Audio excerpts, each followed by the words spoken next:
Los invito a que hagamos una oración juntos. En el nombre del Padre, y del Hijo, y del Espíritu Santo. Amén. Oh Espíritu Santo, que has sido infundido en nosotros para transformarnos, para santificarnos, para hacernos hijos del Padre, para hacernos imagen de Jesucristo. Te pedimos en esta noche que vengas sobre cada uno de nosotros, que abras nuestra inteligencia, nuestro corazón, que transformes nuestra vida, que nos llenes de tu paz, de tu presencia y de tu luz. Concédenos vivir como verdaderos hermanos en la iglesia y haz que tu presencia en nosotros resplandezca en la santidad, en la vida cotidiana. A ti que vives y reinas junto con el Padre y el Hijo por los siglos de los siglos. Amén. Ave María Purísima, sin pecado concebida. En el nombre del Padre, y del Hijo, y del Espíritu Santo. Amén. Bueno, retomamos el tema. El tema como está planteado hoy se trata de la vida sobrenatural. A mí me gustaría hacer como un enganche, un empalme con los temas anteriores que hemos venido tratando en los distintos encuentros. En este tema hay una imagen que hemos presentado muchas veces en el flyer, que son dos manos que están así como uniendo sus yemas, que es una pintura de Miguel Ángel que está en la Capilla Sixtina, en el Vaticano. Y ese fragmento de la pintura, ese detalle que son las dos manos, en realidad corresponden a una gran pintura donde sobre una nube aparece Dios creador junto con sus ángeles, y como en la tierra aparece Adán, y esa imagen, esa pintura está expresando la creación. Sin embargo, a mí me gusta tomar esa imagen de las dos manos uniéndose, como tocándose allí, porque es la unión de nosotros con Dios y es la gracia. En realidad es cuando la mano de Dios, la voluntad de Dios, la acción de Dios, la presencia de Dios, se toca con la mano del hombre, la voluntad del hombre, la decisión del hombre, la libertad del hombre. Eso es maravilloso, porque si el hombre retira la mano, por más que Dios quiera alcanzarlo, no puede, digámoslo así. Lo único que frena a Dios en toda su acción, en todo su amor, es nuestra libertad. Somos capaces de cerrarle la puerta a Dios. Bueno, entonces lo que vamos a hacer ahora, hagan de cuenta que están viendo la mano de Dios, el dedo de Dios dirigiéndose hacia la mano del hombre. Nos vamos a focalizar en esa imagen, en la mano de Dios que está actuando sobre el hombre, y vamos a hacer una recapitulación de los temas que hemos estado viendo en los encuentros anteriores. En primer lugar, habíamos visto lo siguiente. Recuerden que Dios nos ha creado para que estemos unidos a Él. Esa es la voluntad de Dios. Si uno puede preguntarse por qué existimos en el mundo, primero por voluntad de Dios. Él ha sido nuestro creador. ¿Y para qué nos ha creado Dios? ¿Para sufrir, para padecer, para un sinsentido, para una vida vana? No. Dios nos ha creado para que estemos unidos a Él. Entonces, eso es lo fundamental. Dios nos ha creado porque Él quería en algún momento hacernos como Él. Quería hacernos como dioses. Recuerden la parábola del buen samaritano, la parábola del hijo pródigo que hemos estado viendo en encuentros anteriores también. ¿Las recuerdan quizá del padre que tenía dos hijos? Como yo les decía, también se los reitero, parece, según lo que uno puede deducir de esa parábola, que este padre era rico. ¿Por qué? Primero porque va contando, después los detalles que cuenta la parábola, sabemos que ese padre tenía personas a cargo, tenía jornaleros, que ese padre tenía ganado porque carnea un ternero cebado, que ese padre también tenía una herencia que les estaba juntando, amasando, llamémosle así, a los hijos. Era un padre rico y su casa quizás era una estancia. Entonces se parte de eso, que ese padre rico estaba queriendo poco a poco dejarle a sus hijos quizás el manejo de su propiedad, le quería dejar sus bienes cuando él falleciera, les quería heredar todo lo que él tenía, darle su herencia. Bueno, Dios quiere hacer lo mismo con el ser humano. A su tiempo, a su momento, hacerlo como Él. De hecho, nos ha creado a imagen y semejanza. Y esa imagen es la que queda impresa en nosotros por el hecho de haber sido creados por Dios, así con esa voluntad suya. Y la semejanza es la que vamos poco a poco consiguiendo hasta hacernos igual a Él. Bueno, ¿qué sucede?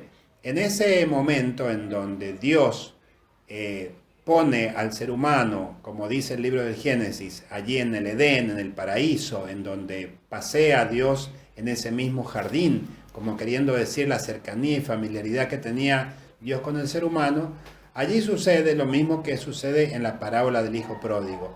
Ese joven que tenía todos los bienes de su padre, que gozaba de esa vida, del buen pasar de ser hijo de un hombre rico, le pide en un momento su herencia y se va del lado del padre. Es lo que también eligen nuestros primeros padres, Adán y Eva, apartarse de la voluntad de Dios. ¿Por qué? Porque el demonio los tienta con ser como dioses inmediatamente, de una manera instantánea, ahí en ese momento, sin seguir el proceso y los planes de Dios. Ustedes saben, dice el demonio, así como así pintado como serpiente, dice, Dios sabe que cuando ustedes coman de ese árbol no van a morir, sino que van a ser como dioses, conocedores del bien y del mal. Entonces al ser humano le llama la atención ser como Dios inmediatamente, siendo que Dios tenía en su proyecto hacerlo como Dios, pero a su debido momento. Entonces, ¿qué sucede? Que el hombre, por querer lograr inmediatamente eso, se aparta del plan, del proyecto y de la voluntad de Dios y hace su propio proyecto. Lo que hace este joven, que quiere manejar su herencia como él quiere y termina en una situación calamitosa, en un país alejado, sin un peso, cuidando cerdos y no pudiendo ni siquiera comer la comida de los cerdos, muerto de hambre, con el anhelo, las ansias y añorando la casa de su padre donde sus jornaleros tenían pan en abundancia. Así queda el ser humano. Entonces, primero está la creación. En segundo lugar está el pecado del hombre. En tercer lugar, Dios lleva a cabo ese proyecto que tiene, porque no lo frena a Dios en su afán de hacer que el hombre sea feliz y que viva a su lado, el hecho de que el ser humano se haya apartado de él, sino que lo sale a buscar, porque sabe que el hombre ha quedado como alejado, de tal modo que no puede retornar a su lado. El hombre queda encerrado por el pecado, queda enjaulado, queda encadenado por el mismo pecado, y es imposible de retornar a la casa del Padre. Entonces, ¿qué hace Dios Padre? Sale a su búsqueda, como el pastor que va a buscar la oveja que se le había perdido. Envía a su Hijo único, a Dios Hijo. Dios Hijo viene al mundo y se hace hombre, se hace como nosotros, asume nuestra condición, nuestra situación, se mete en el corral de los cerdos para rescatar de allí a ese hijo que estaba cuidando cerdos. Él, siendo hijo de Dios, se ensucia con el barro del chiquero para levantar a ese muchacho, a ese hombre, a ese ser humano alejado de Dios, tomándolo de la mano y llevándolo de nuevo a la casa del Padre. Entonces, fíjense cómo es esta maravilla, que Dios sale a nuestro encuentro a buscarnos y nos lleva nuevamente a su casa.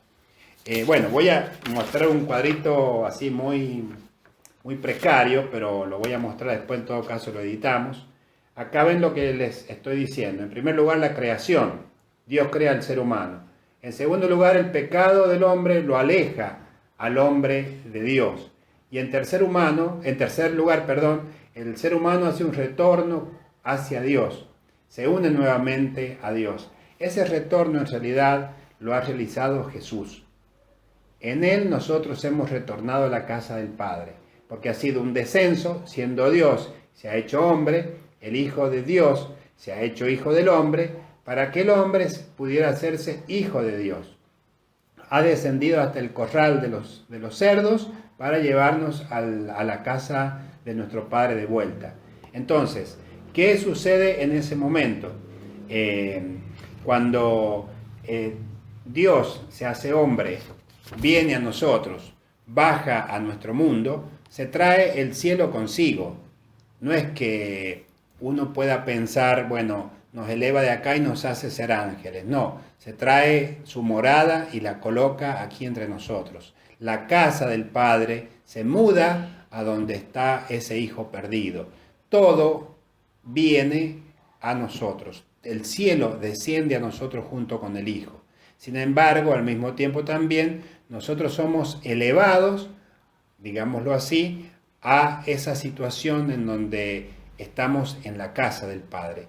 Eso se nos dice en la parábola del Hijo Pródigo, cuando el Hijo retorna, el Padre lo ve llegar de lejos, contento sale, lo abraza, lo llena de besos, y entonces dice a sus empleados, pónganle la mejor ropa, traigan la mejor ropa y vístanlo, pónganle el anillo en su dedo y sandalias en sus pies, comamos y festejemos, porque mi hijo estaba muerto y ha vuelto a la vida. ¿Ven? Recupera al hijo y le da las prerrogativas de hombre de bien, porque le pone el anillo en el dedo, que los expertos en la Biblia nos dicen que con ese anillo que le coloca era como el sello del poder que tenía.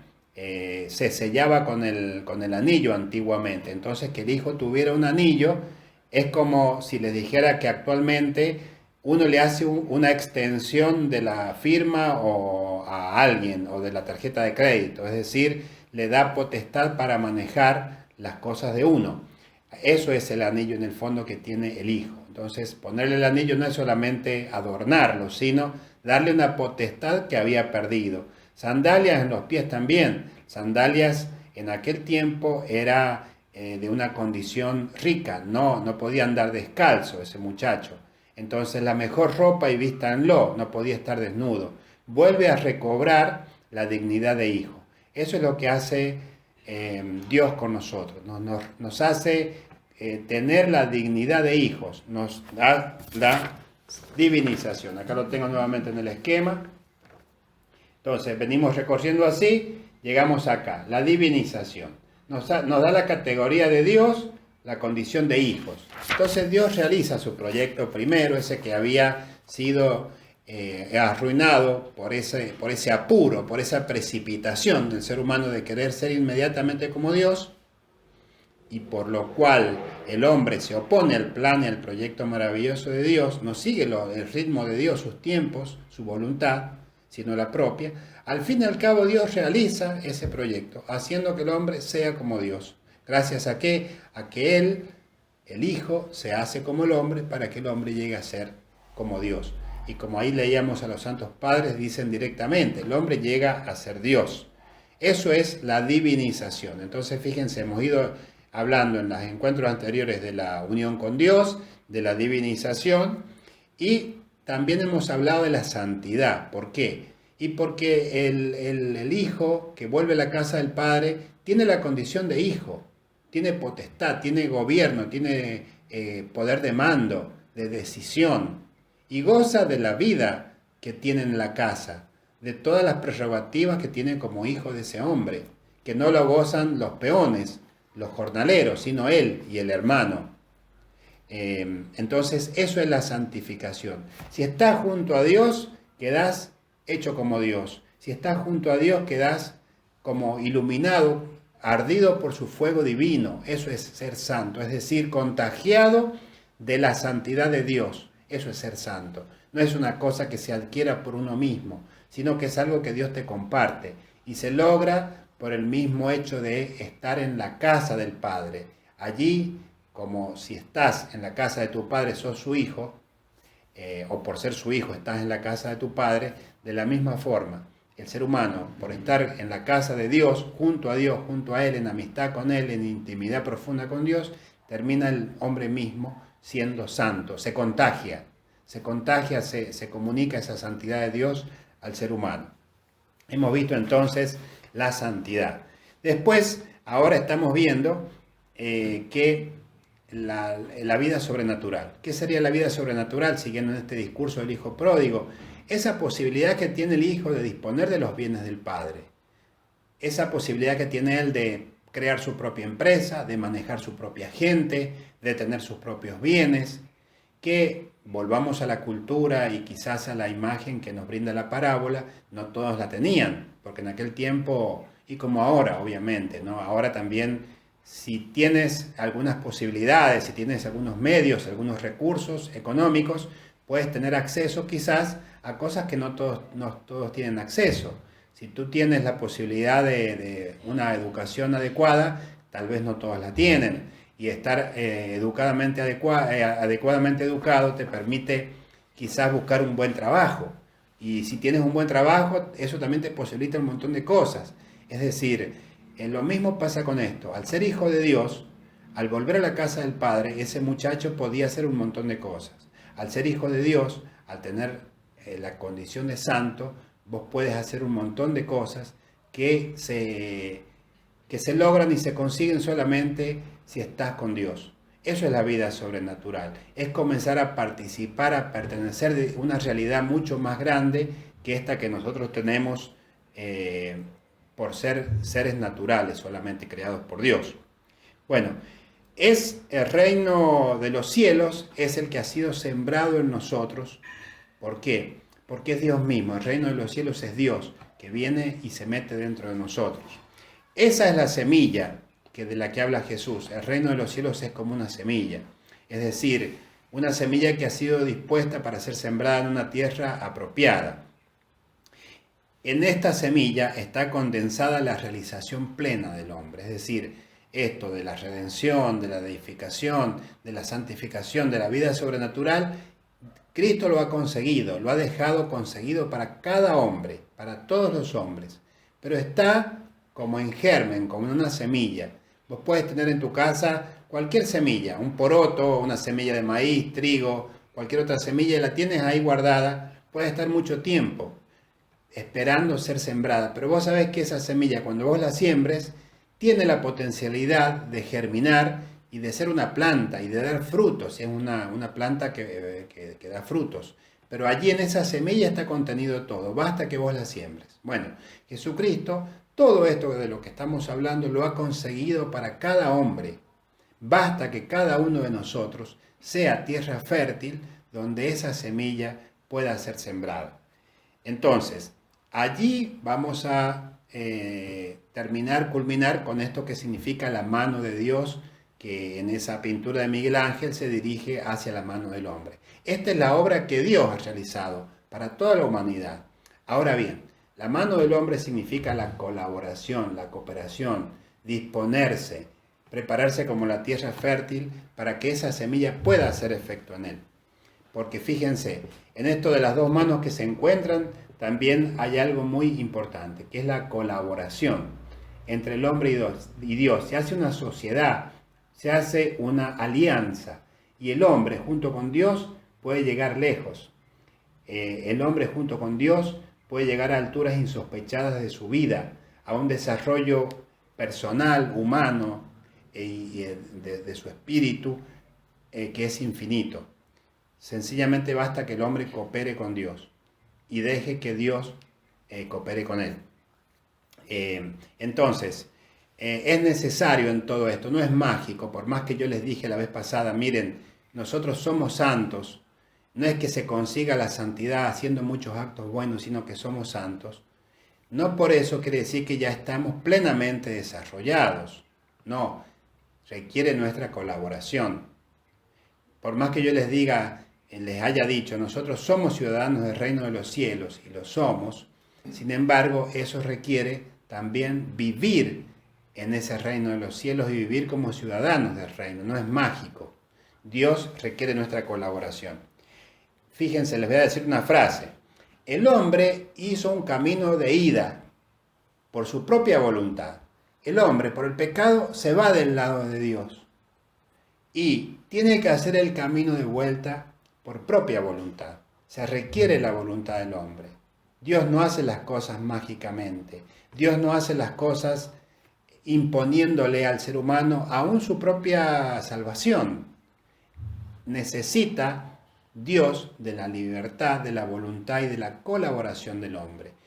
El hombre se fue, ese joven se fue de la casa del padre y retornó. Tuvo que hacer el mismo proceso, el mismo camino a la inversa. Tuvo que retornar. Eso es lo que nosotros hacemos. Es decir, vamos en nuestra vida retornando a la casa del Padre. ¿Y cómo se hace ese retorno? Un paso tras otro, poniendo voluntad, poniendo decisión, fijándonos en el objetivo. Pero ahí vamos entonces a algo muy importante, que es la gracia, porque el ser humano solo nunca podría haber retornado. La gracia es ese auxilio, entre otras cosas, de Dios para que nosotros podamos hacer ese camino de retorno. Hay una frase de San Agustín, una frase que nos pinta bien esto que queremos decir. San Agustín tiene un sermón que es el número 169. En ese sermón San Agustín nos dice, Dios te hizo a ti sin ti. Ningún consentimiento le otorgaste para que te hiciera. ¿Cómo podías dar el consentimiento si no existías? Por lo tanto, quien te hizo sin ti, no te justifica sin ti. Así pues, te creó desconociéndolo tú, te justifica queriéndolo tú. Lo leo de nuevo porque es muy, muy lindo este pasaje del Sermón 169, porque ahí indica esto, ¿no?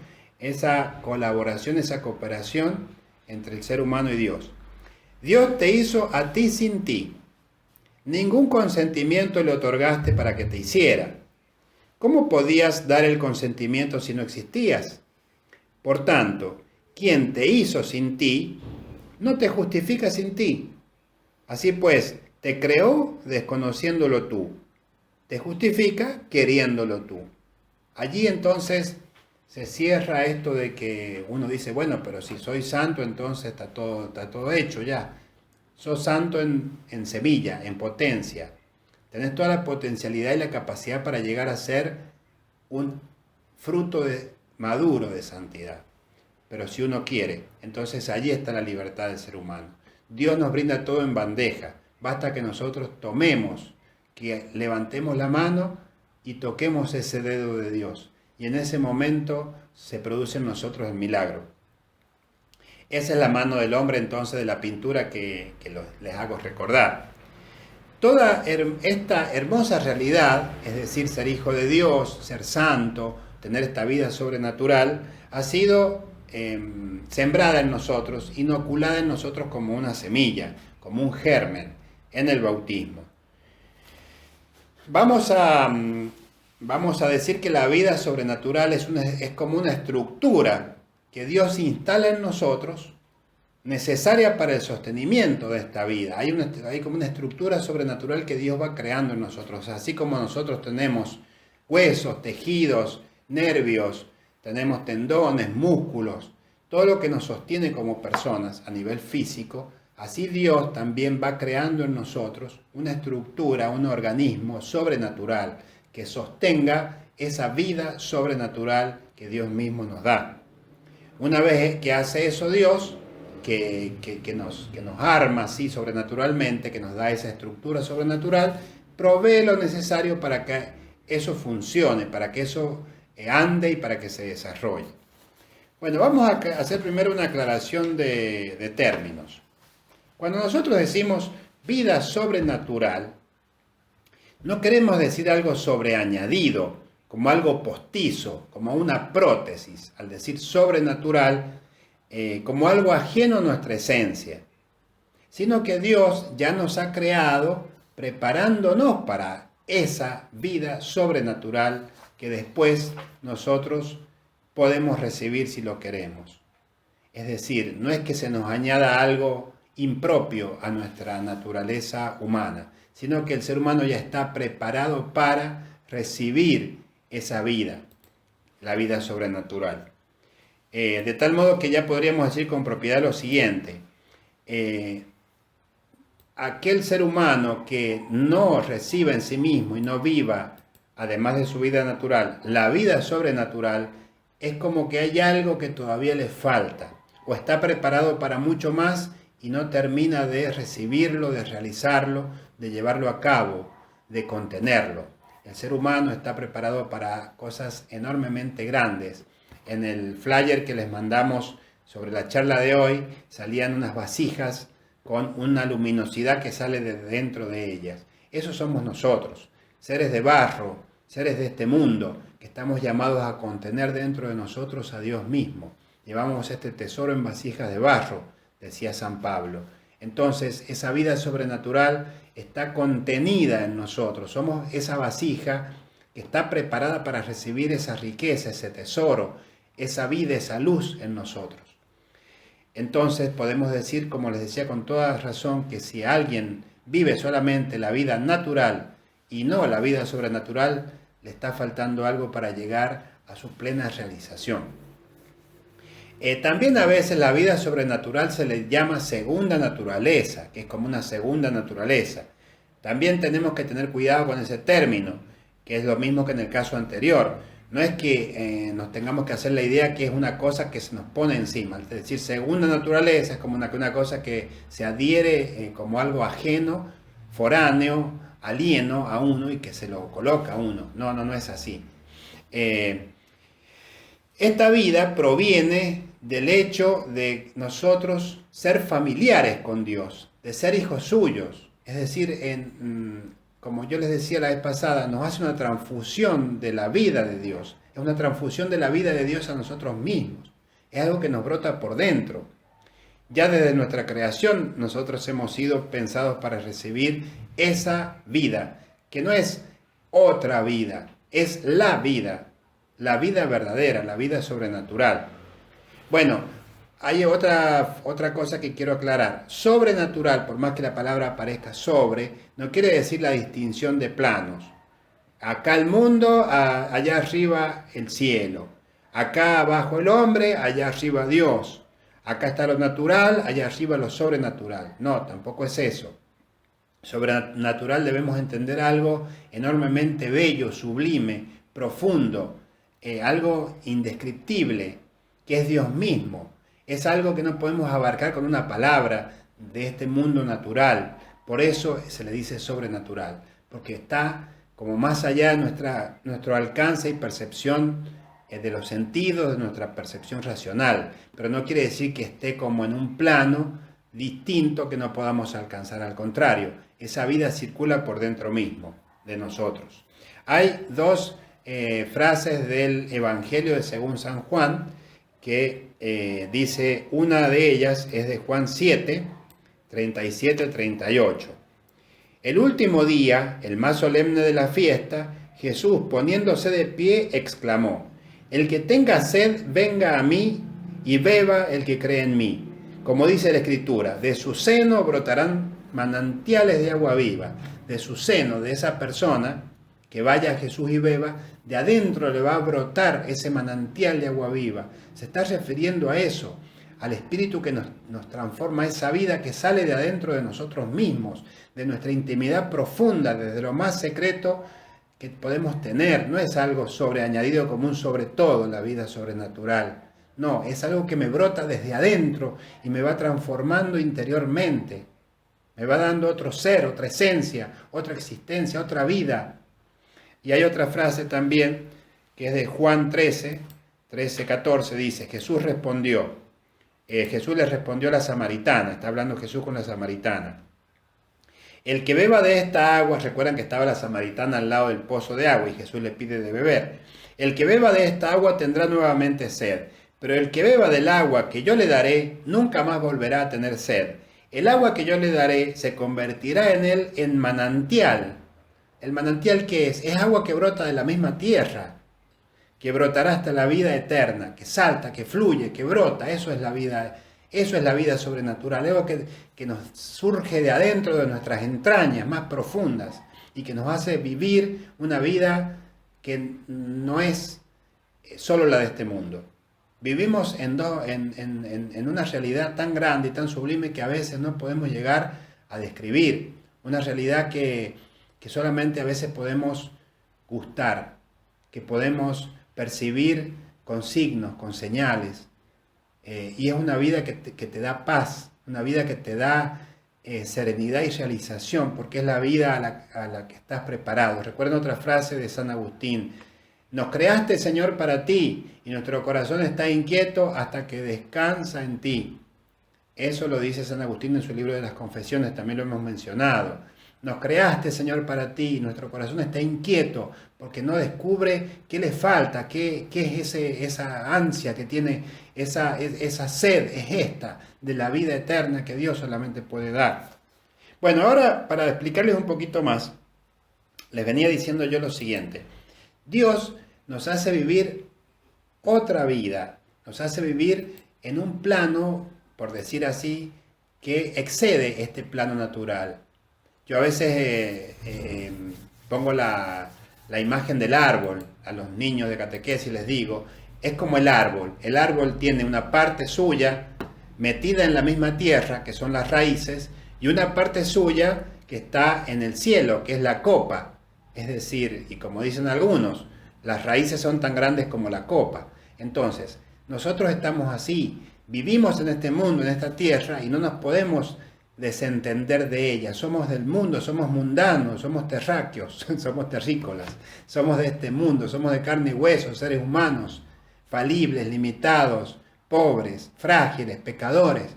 Pero al mismo tiempo también en nosotros hay una vida que es la vida del cielo, es el reino de Dios, somos hijos del hombre rico, somos hijos del rey, somos de estirpe real, somos santos, somos seres divinos. Eso es lo que hace Dios en nosotros. Entonces, muchas veces estamos tan con la cabeza gacha por las cosas del mundo, por las preocupaciones, las dificultades, que solo vemos la raíz, la tierra, el barro, la debilidad, la poca cosa, el sufrimiento. Y a veces nos olvidamos de erguirnos un poco y contemplar la copa, donde está esa vida que nos da el oxígeno que necesitamos, la vida sobrenatural. Siguiendo con la imagen agrícola, vamos a ir a ver unas ilustraciones. Bueno, voy a hacer como un paralelismo entre lo que es la vida natural y la vida sobrenatural. Miremos ahora una ilustración que es un campo inculto. Ahí lo ven ustedes. Es una tierra fértil que está inculta, no está cultivada. Tiene la potencialidad de hacer que crezcan, de poder dar crecimiento a las plantas, como se ve en esa ilustración. Plantas salvajes, plantas naturales, yuyos, montes, que crecen solos. Son plantas silvestres, salen naturalmente y se reproducen naturalmente, tienen su propio mecanismo de crecimiento y son regadas por circunstanciales lluvias o agua que puede llegarles, pero se las arreglan solas. Son las plantas que naturalmente viven de acuerdo a su naturaleza, a su capacidad natural. Esa tierra no es infecunda, sino solamente inculta, es decir, tiene mucha fecundidad, pero no ha sido cultivada. Eso es el paralelismo con nuestra vida natural. Nosotros los seres humanos naturalmente estamos llamados a desarrollarnos hasta un cierto nivel, por nuestras capacidades, por nuestra voluntad, por nuestro talento, por nuestro esfuerzo, por nuestras virtudes naturales. Estamos llamados a ser buenas personas, buenos seres humanos, a poder realizar obras propias de nuestra naturaleza y hasta ahí no más. Ahora bien, si a esa tierra yo decido cultivarla, decido hacerla producir, puedo poner en ella, y ahí vamos a ver una imagen, la imagen, vamos a ver, ahí está un parral. Entonces yo decido esa tierra ararla, decido emparejarla, decido plantar allí un parral. Entonces, ¿qué hago? Armo la estructura necesaria. Pongo todos los palos necesarios, las trabas y todo lo demás, los alambres, y voy entretejiendo el parral. Hago la estructura de tal manera que yo pueda allí, entonces en esa tierra, comenzar a hacer que hayan plantas productivas, una planta de vid que da un fruto provechoso. Pero esa planta, si bien es natural y puede crecer naturalmente, pero necesita ser cultivada. Necesita la estructura del viñedo, que le da el viñedo, para crecer apropiadamente y dar buenos frutos. Deben ser regadas a su debido tiempo, deben ser podadas, deben ser atadas, deben ser cuidadas. viven de acuerdo al ritmo que el hombre les impone para que sean productivas. Eso es una imagen de la vida sobrenatural. Es decir, esa tierra que solo puede dar plantas naturales, que crecen con su propio ritmo, que pueden ser bellas, porque pueden ser plantas silvestres bellas, hasta pueden ser plantitas de fruto, pero no dejan de ser plantas silvestres, pasa a ser esa tierra un lugar, una parcela, una finca en donde el ser humano decide armar algo, armar una estructura y hacer que crezcan plantas productivas, que den mucho fruto. Esa es la vida sobrenatural. Dios que quiere hacernos producir, dice Jesús, yo los elegí a ustedes y los destiné para que vayan y den fruto, y ese fruto sea duradero. Entonces, en eso consiste la vida sobrenatural, es decir, en hacernos dar fruto mucho mayor de aquel para el que naturalmente estamos preparados. Entonces, vamos a recapitular. El ser humano posee la capacidad natural de ser buena persona si se esfuerza. Eso es el plano natural, la vida natural que nosotros vivimos. En el plano, la vida sobrenatural, por la gracia, es decir, por el auxilio que Dios nos da, el hombre posee la capacidad de ser no una buena persona, sino de ser santo. Esa tierra que aparecía ahí con la capacidad de hacer germinar montes, yuyos, se termina convertida por el trabajo del hombre en una tierra capaz de producir uvas. Bueno, entonces esto es en nosotros lo que Dios hace. Después, en el plano natural, el hombre coopera con sus capacidades, logradas por repeticiones de actos, que son los hábitos que uno tiene, las virtudes, se le dice virtudes naturales o virtudes morales, que son las virtudes. Son hábitos que uno tiene para hacer las cosas que sabe hacer, manejar una computadora, saber un idioma, enseñar, etc. Esas son virtudes naturales que el ser humano adquiere repitiendo las cosas cientos de veces hasta que las incorpora y las hace con facilidad, automáticamente. Eso lo puede hacer cualquier ser humano sin necesidad de ser creyente.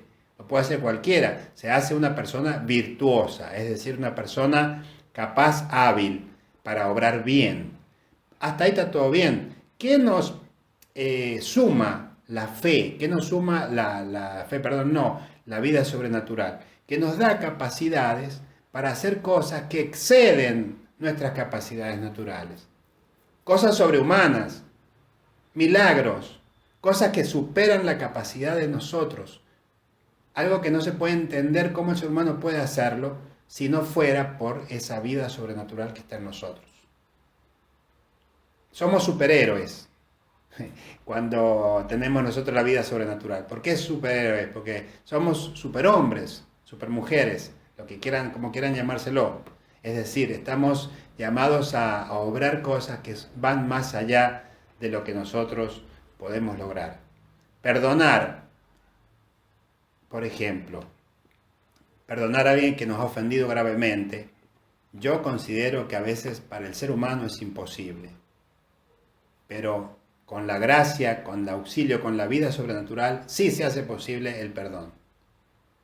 Ven que muchas veces en la Biblia se nos da a entender que es la gracia de Dios la que actúa, es el poder de Dios en la debilidad del hombre. Es eso entonces de lo que estamos hablando, es Dios mismo haciéndonos capaces de dar frutos. Entonces vamos a ver de lo que podemos pasar de ser vamos a mostrar una imagen ahí de cuando empezó todo, cuando ese terreno fue hecho para, así, inculto como está ahí, después se le puso la viña, se le estableció la viña y llega a dar frutos. Así terminamos nosotros. Eso es la santidad, ¿ven? Partir de ser una tierra preparada con la viña instalada a dar ese fruto. Entonces, es un proceso. Hay que aguardar las estaciones, los riegos, la poda y todas las labores culturales que se le hacen a una viña para recién allí obtener ese fruto maduro al fin del ciclo. Entonces, nuestra vida cristiana es eso. Tenemos la capacidad de la santidad en nosotros, pero si ese labrador que somos nosotros mismos no la cultiva, no la cuida, no va haciendo el trabajo rural, no obtiene frutos. Entonces, el santo, ¿quién es el santo? No es alguien que ha logrado, gracias a una suma de virtudes, de buenos esfuerzos, un galardón, que sería la vida eterna, la vida santa. No, ¿quién es el santo? Es alguien a quien se le ha sembrado la semilla del reino de los cielos y que poco a poco la ha ido haciendo germinar, crecer, dar frutos, madurar y cosechar. Eso es lo que estamos llamados a hacer cada uno de nosotros. Bueno, en esto que yo les decía, esto es la vida sobrenatural. No es una vida que nosotros vamos a tener recién cuando nos muramos. Es una vida que tenemos acá. Por eso para el cristiano morir es solo una puerta, como quien dice así criollamente, pasar de una dimensión a otra. Pero esa vida sobrenatural que viviremos plenamente una vez que dejemos este mundo, o que la vamos a ver, o vamos a experimentarla, ya la estamos viviendo acá, en este mundo. Y esa vida sobrenatural la expresamos, por ejemplo, en la liturgia de muchas formas. Esa vida sobrenatural hace que nosotros actuemos de manera santa en este mundo. Eso es la famosa santidad. Es la vida sobrenatural que es actuada, que es realizada, puesta en obras por nosotros mismos. Ahora, así como yo les decía, que en nuestro cuerpo para vivir, para hacer sus actos propios, necesita una estructura ósea, etcétera, y una cepa para crecer y dar buenos frutos necesita al lado una traba para guiarse, estar atada y después los alambres para también guiarse por allí. Nosotros necesitamos una estructura sobrenatural para que esa gracia nos haga dar fruto. Bueno, en eso consisten las virtudes, los dones del Espíritu Santo, los carismas y demás. Yo creo que este tema de en qué consiste ese organismo sobrenatural, cuáles son sus partes, su forma de funcionar, se necesita otro tema, otra reunión, otro encuentro para poderlo ver, porque son muchos, pero son las virtudes teologales, que son las que Dios infunde en nosotros, son los dones del Espíritu Santo, son las virtudes nuestras que son auxiliadas por la gracia de Dios, son las gracias que Dios va dando de una u otra forma. Entonces, si quieren, en una próxima charla, conferencia, vemos más específicamente cada uno de esos puntos. Ahora, yo les digo una cosa, vamos a recapitular un poquito también el tema de la gracia. La gracia es como el agua que necesitan esas cepas para poder vivir. La gracia es como la savia que va por dentro de esas cepas, que les da vida. La gracia es la misma vida que la cepa tiene y que la lleva a dar fruto. Todo es posible por la gracia. ¿Por qué? Porque la gracia es eso que Dios nos da, que nos deja instalado, establecido en nosotros, para que por allí nosotros crezcamos. Y es al mismo tiempo el que da el crecimiento. Y es al mismo tiempo el que va fecundando, el que va abonando para que la planta pueda ser buena y pueda dar muchos frutos en abundancia. La gracia es la acción de Dios en nosotros. Es eso, ese dedo de Dios que toca al ser humano, que toca la punta del... Eso, es Dios mismo que entra en nosotros y nos va cultivando. Dios en nosotros, Dios entrando en nosotros, ¿saben quién es? Es Dios Espíritu Santo. Él es el que nos posee, nos transforma, nos cultiva, nos va como un artesano trabajando por dentro. Entonces podemos concluir diciendo que la gracia no es otra cosa sino la misma acción del Espíritu Santo en nosotros. El Espíritu Santo que nos toma, por decir así, porque no tiene manos, pero gráficamente, de alguna manera, nos toma en sus manos y nos va dando forma. Va haciendo de nosotros una obra maestra, de cada uno de nosotros. Porque somos arcilla, pero arcilla que puede llegar a ser una obra de arte. El Espíritu Santo es ese artesano maravilloso que hace que nosotros resplandezcamos. ¿Y saben cuál es la imagen que va formando en nosotros? La imagen de Jesús. Nos toma a esta arcilla que nosotros somos y con nuestras características, con nuestra personalidad, nos hace ser otros Cristos. Y no para en esa acción, lo va logrando de a poco, lo va haciendo, esculpiéndonos, dándonos forma, haciendo en nosotros los rasgos de Jesús. Eso va haciendo el Espíritu Santo. Es una cosa increíble y maravillosa, pero requiere nuestra colaboración, requiere nuestra cooperación, requiere que le digamos que sí, que abramos la mano y recibamos. En esto se nota la unión del hombre con Dios y la colaboración, en donde el que realiza la mayor obra es Dios, sin duda alguna. Nosotros solamente tenemos que aceptar y colaborar en cuanto podamos. Hay algunas comparaciones que hablan del Espíritu Santo como aquel que sopla las velas de un barco. Los navegantes que usaban, bueno, y que aún ahora usan, pero deportivamente a veces, barcos o botes con velas, ¿qué hacen? Para movilizar la embarcación, bajan la vela, que el viento la infle y empuje. Eso es lo que tenemos que hacer nosotros, en realidad creo yo, ¿no? Inflar nuestras velas, o mejor dicho, deslizarlas, abrirlas, para que el Espíritu Santo, con su fuerza, nos impulse y nos haga llegar a la profundidad. Hay muchísimas cosas que no, estamos como dormidos, estamos como inconscientes, no sabemos, ignoramos, y son cosas maravillosas que Dios ha preparado para nosotros. Termino con dos textos de los padres de la Iglesia. Uno es de Orígenes, dice Orígenes en su obra sobre los principios: tal como uno, por participación del Hijo de Dios, es adoptado como hijo, y por participación de la sabiduría que está en Dios se vuelve más sabio, así también, por participación del Espíritu Santo, se vuelve santo y espiritual.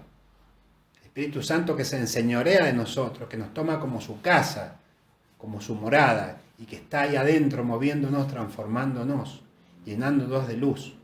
Y hay otro de San Gregorio de Niza, que dice, en su homilía a los Cantares de los Cantares: de este modo, el que se aleja de la carne y sangre para contemplar la vida espiritual, como dice el apóstol, viviendo y obrando según el Espíritu, de la mortificación corporal, gracias al Espíritu, pasa a ser totalmente espiritual y no más psíquico ni carnal. La marca de la vida espiritual brilla en los ojos de su alma. Bueno, lo dice San Gregorio con un vocabulario propio de él, que también es un tema para explicar. Pero ¿qué nos está diciendo? Que comenzamos a vivir espiritualmente, comenzamos a gustar de cosas que no las encontramos en este mundo, comenzamos a tener esa sensibilidad que nos posibilita ver la vida de otra forma, entender las Escrituras, enriquecernos con los dones que Dios nos da. El espejo de la naturaleza humana, que antes no era bello, claro, porque San Gregorio compara lo que nosotros somos con un espejo, donde se refleja la imagen de Dios. Entonces por eso dice el espejo de la naturaleza humana, que antes no era bello, cuando se acerca, se transforma en imagen de la belleza divina. Reflejamos la imagen de Dios, como la luna, que no tiene luz propia, pero refleja a nuestros ojos la luz del sol. Eso hacemos nosotros. Por eso somos deificados, somos hechos como dioses, somos santificados. Nuestra alma conservaba la apariencia de serpiente mientras andaba por la tierra. Se está refiriendo al pecado, fijando los ojos en ella, en la tierra. Del mismo modo, nuestra naturaleza, cuando se levanta y presenta cara a cara con el bien, con Dios, dando espalda al mal, la conversión, el hijo que vuelve a la casa del Padre, se configura con aquel a quien contempla, se configura, se hace una sola cosa, una sola figura, se hace igual. Nos hacemos iguales a Dios. Es la belleza original. Es una belleza, es la belleza de nuestra vida. A esto estamos llamados. Bueno, acá dejamos el tema, que es para largo, y continuamos en un próximo encuentro. Que el Señor los bendiga, en el nombre del Padre, del Hijo y del Espíritu Santo.